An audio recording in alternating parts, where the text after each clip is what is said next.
चला मैत्रिणींनो, आता पावभाजीचा मसाला तयार झालेला आहे. त्यासाठी आता कांद्याची प्युरी केली, टोमॅटोची प्युरी केली, तूप घेतलं, हे सगळे मसाले. आता हे सगळं आपल्याला परतून घ्यायचं.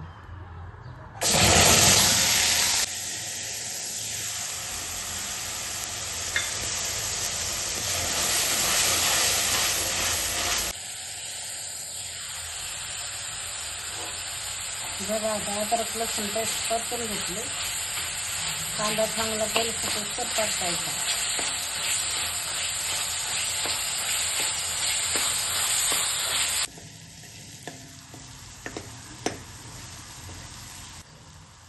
आता ही टोमॅटोची प्युरी टाकायची. आता याला चांगलं परतून घ्या.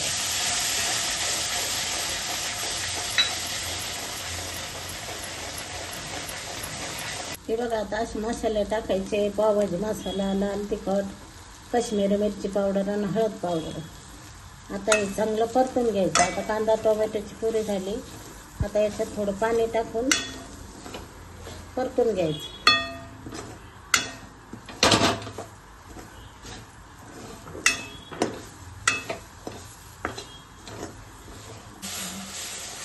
आता असं थोडं पाणी टाकलं. आता याला तेल सुटेपर्यंत चांगलं परतून घ्यायचं.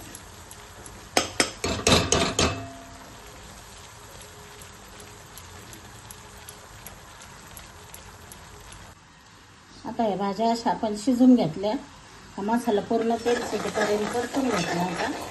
आता या भाज्या त्याच्यात परतून घेऊ.